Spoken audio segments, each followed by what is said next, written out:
म्हसळा शहरात वाहकाने पॅसेंजर घ्यावा म्हणून वाहकालाच केली मारहाण. पोलिसात मारेकऱ्याविरुद्ध गुन्हा दाखल. म्हसळा शहरात नवेनगर परिसरात आंब्याचा वृक्ष कोसळल्याने काल सायंकाळी 4:30 ते 5:30च्या दरम्यान एसटी स्टँड दिघीनाका परिसरात फार मोठी वाहतूक कोंडी झाली होती. त्याचवेळी म्हसळा रोहिणी बस क्रमांक MH12 BT 1446 गाडी उभी असता शेजारील बस गाडीचा चालक त्याची बस मागे घेत असताना दक्षता म्हणून रोहिणी बसच्या वाहकाने अन्य प्रवाशाने दरवाजा उघडल्यास अपघात होऊ शकतो म्हणून लॉक केला होता. तेथे अचानक दुचाकीस्वार आला आणि बसमध्ये पॅसेंजर घेण्यासाठी दरवाजा उघडण्यासाठी बुकिंग करत असलेल्या वाहकाला आरवाच्या शिव्या देऊ लागला.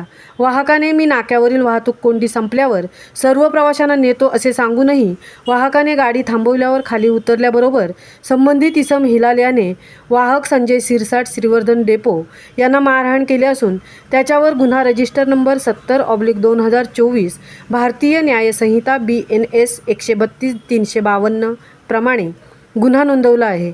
फिर्यादी कंडक्टरने मारहाणीची तक्रार देऊनही म्हसळा पोलिसांनी यामध्ये शासकीय सेवा करण्यास व्यत्यय अथवा शिवीगाळ अशाच पद्धतीने गुन्ह्याची नोंद केली आणि कलमे लावल्याने शहरात जोरदार चर्चा सुरू आहे. याचवेळी म्हसळा पोलीस स्टेशनमधील 2 पोलीसच गुन्हा मिटवण्यासाठी फिर्यादीवर सातत्याने दबाव आणत होते असे फिर्यादीचे म्हणणे आहे.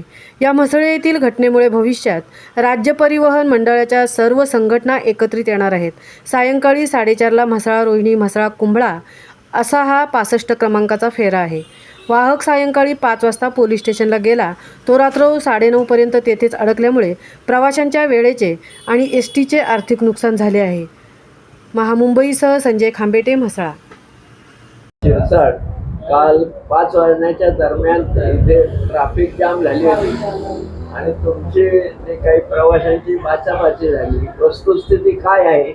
सर, माझी बाचाबाची प्रवासी संघ नाही झाली. इथं ॲक्च्युली माझी नियोजित मी ड्युटी बजावत होतो. 65 नंबरची ड्युटी करत होतो. म्हसळा ते रोहिणी माझी अशी एक फेरी होती. ती फेरी मी मारत होतो. म्हणजे 4:30चा तो टायमिंग होता आमचा सुटायचा.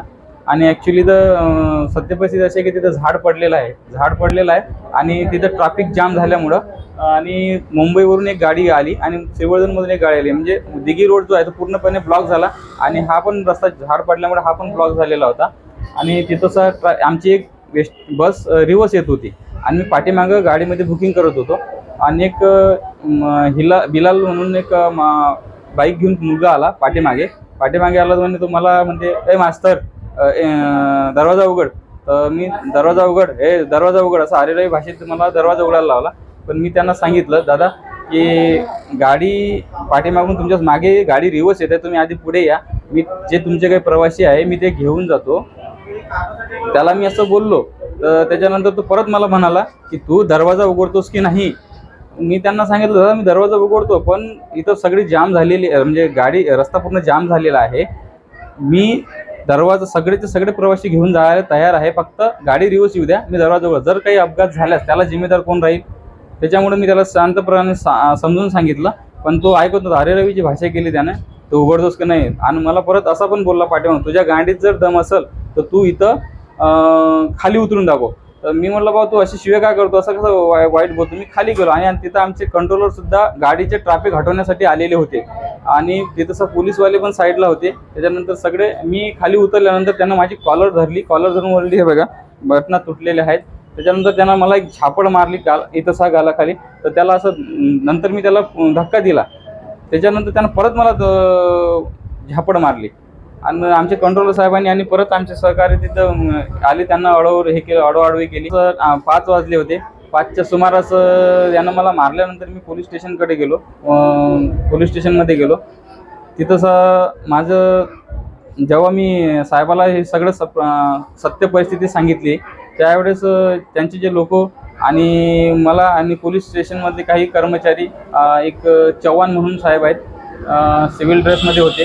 तर ते मला म्हणायचे, तू केस मागं घे, याच्यात काही पडलेलं नाही, ते असे बोलत होते. त्याच्यानंतर मला एक जाधव म्हणून आहे, माझा FIR 9 वाजेपर्यंत मला तिथं बसून ठेवण्यात आलं. रात्रीचे 10 ते 10:30 वाजले होते.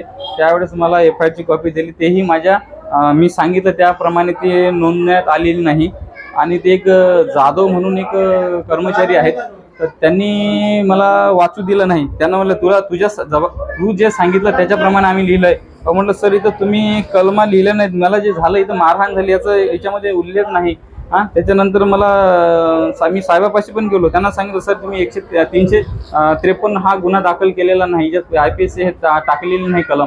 तर ते मला म्हणत होते की नवीन कलमाप्रमाणे आम्ही टाकल्यात ह्या, असं मला त्यांनी सांगितलं. त्याच्यानंतर मला ते चव्हाणने जबरदस्तीने सही करायला लावली मला तिथं.